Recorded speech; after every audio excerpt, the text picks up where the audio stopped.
Halo Cinecrip, balik lagi bareng gua Arya. Waktunya ngomongin sebuah film yang pasti kalian sudah suzon, pasti itu. Gue yakin kalau udah lihat nama Sony Pictures terus diiringi dengan judul superhero, pasti kalian udah padahal santai aja loh. Santai asli nontonnya. Karena gue udah tahu filmnya dari Sony Pictures yang ngangkat superhero Marvel pasti nggak akan gimana-gimana banget gitu. Jadi ekspektasi gue tuh udah di set paling bawah. Itu rahasianya kalau kalian pengen menikmati film-film superhero-nya Sony Pictures. Asli, nggak usah mikir kejauhan, nggak usah mikir ini adalah film MCU. Yang mau gue omongin tentu saja adalah film Kraven the Hunter ya.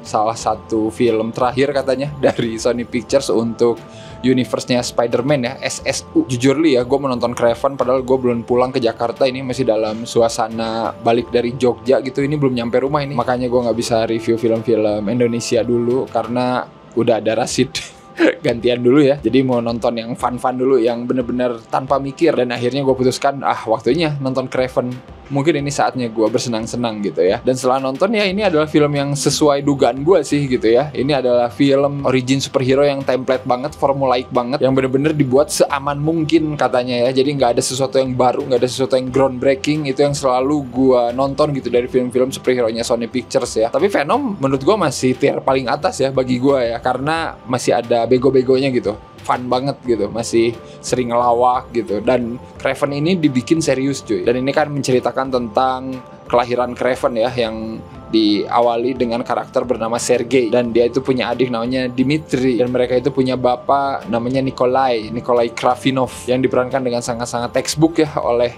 Russell Crowe. Karena di sini Russell Crowe berlogat Rusia yang kayak film-film action zaman dulu gitu ya, yang film Hollywood yang kalau penjahatnya Rusia tapi diperan sama aktor Amerika. Nah kayak gini sangat textbook banget lah, aman, nggak ada yang aneh-aneh. Dan di sini nanti diceritain kalau si Sergei ini emang dididik sama bapaknya buat jadi pemburu gitu ya, dididik buat jadi pria jantan gitu kan, sampai akhirnya di suatu insiden berburu si Sergei ini digigit sama singa ya. Tapi kebenaran pas si Sergei digigit sama singa, ada seorang wanita bernama Calypso gitu kan. Ini salah satu karakter dari Marvel juga ya, dukun yang sangat kuat yang nggak sengaja ngasih dia ramuan gitu. Jadi si Sergei ini darahnya bercampur dengan darah Raja Singa. Sebelum kalian mau ngata-ngatain film ini, gue mau bilang dulu hal-hal yang paling gue suka dari film ini. Satu adalah Aaron Taylor Johnson ya. Asli, dia itu casting yang tepat banget buat karakter Kraven. Coba kalau dia beneran masuk ke MCU jadi Kraven, itu pasti oke banget. Dia malah masuk jadi Quicksilver, cocok banget, asli cocok banget dengan perawakannya gitu kan, dengan six pack-nya yang wah gila lah itu ya. Itu bukan CGI BTW katanya. Mannernya yang sangat dingin gitu kan, rambut gondrong berewokan, ya udah jelas lah ya itu mah. Itu yang bikin film ini masih watchable menurut gue sampai akhir. Gue ngelihat Aaron Taylor Johnson bener-bener serius memerankan Kraven. Dan yang gue kaget adalah ini R-rated ternyata ya, bangsat. Actionnya oke ternyata, sadis-sadis anjing. Dan maksudnya ya nggak diliatin sangat jelas sih, tapi ada beberapa shot yang emang oke banget gitu ngeliatin kesadisan action-actionnya. Ternyata bisa kan bikin origin superhero atau super villain gitu yang brutal kayak gini.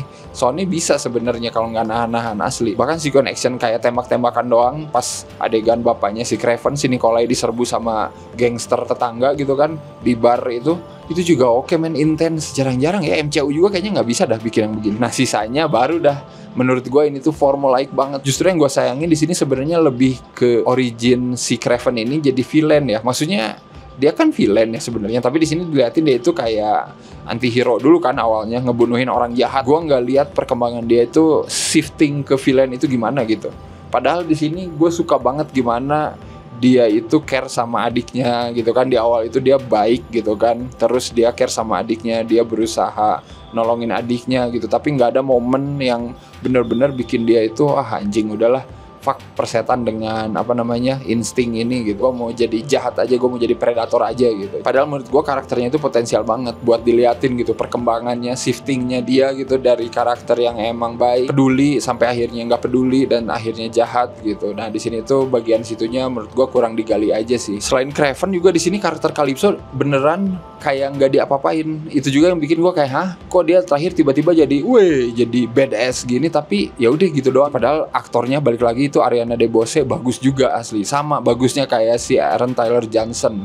Jadi di sini menurut gue aktor-aktornya oke, meskipun mereka emang nggak dikasih ruang gitu atau skrip yang oke banget, tapi mereka tetap meraninya oke. Bahkan karakter yang jadi Rhino juga anjing itu asli, itu kayak siapa ya? Itu ngingetin gue kayak ini ya, kayak ekstremis yang marah karena nggak diajakin bisnis sama bapaknya Kraven, terus nanti beberapa tahun kemudian balas dendam gitu kan untuk jadi yang terkuat biar bisa ngalahin bapaknya si Kraven. Nah itu juga kan sebenarnya karakter template banget ya Formula E, jadi kayak nggak ada hal yang baru gitu. Cuman ya actingnya menarik dia asli. Di sini juga ada salah satu penjahatnya yang sayang sekali sia-sia juga, The Foreigner. Aduh itu menurut gua keren pas di awal-awal asli, bisa ngehipnotis. Itu siapa sih dia? Kekuatannya apa? Tolong kasih tau gue. Bisa ngehipnotis lah pokoknya kayak Romy Rafael gitu ya. Tak tak tak tak, anjing keren itu asli.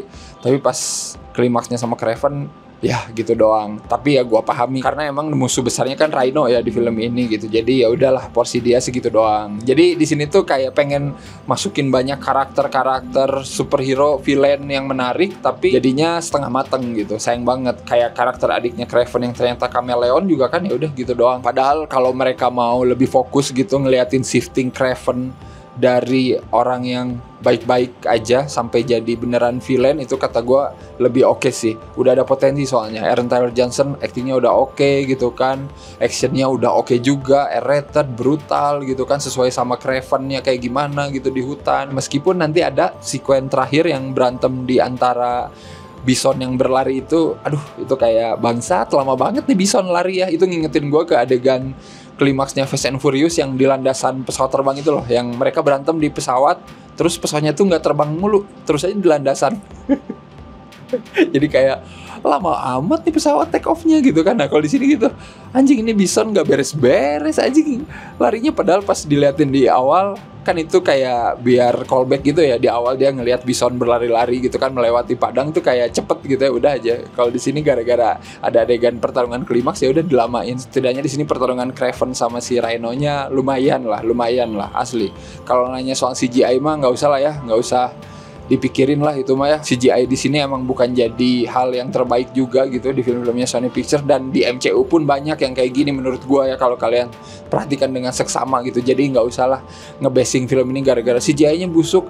Banyak anjir di film MCU juga yang udah miliaran dolar gitu kan dapat untungnya, CGI-nya masih kelihatan bapuk. Di sini juga sama. Kalau itu mah gua udah maklum gitu, udah bodo amat, karena film superhero di Hollywood sekarang yang CGI-nya bagus tolong sebutin ya, yang bener-bener temanya fantasi gitu ya, fantasi sci-fi yang bener-bener bukan superhero yang membumi kayak Batman. Overall gue masih bisa nonton ini sampai beres gitu. Ceritanya masih jelas lah dari awal sampai akhir, karena itu template formulaik, meskipun tiap perpindahan scene-nya juga nggak selamanya mulus gitu ya. Entah kenapa nih editingnya kayak beneran loncat-loncat, jumpy gitu di beberapa part.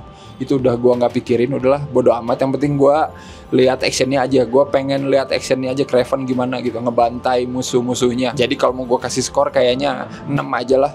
Venom masih terbaik menurut gue karena masih bisa bikin gue ketawa gitu ya, fun banget, bego banget gitu. Tapi kalau ini tuh kayak bisa lebih serius sebenarnya, ada potensi tapi nggak bisa kesana juga gitu, karena terlalu banyak hal-hal yang pengen dimainin di luar fokus ke karakter Kraven-nya sendiri, yang menurut gue itu karakter yang kompleks harusnya, yang bisa dibikin kenapa dia bisa jadi villain itu bagus banget. Tapi sayang di sini nggak begitu tergali. Itu aja sih. Kalau menurut kalian gimana? Silakan yang udah nonton. Kalau kalian mikir ini film jelek banget, jeleknya kenapa? Coba ceritain aja, komen aja semua di bawah. Dan kalau mau nge-ranking semua film dari SSU, silakan tulis ranking kalian apa, yang paling atas apa, yang paling bawah apa. Kalau gue sih Kraven ini ada di tengah-tengah lah. Venom gue masih oke. Venom 2, Venom 3 kemarin juga gue masih oke.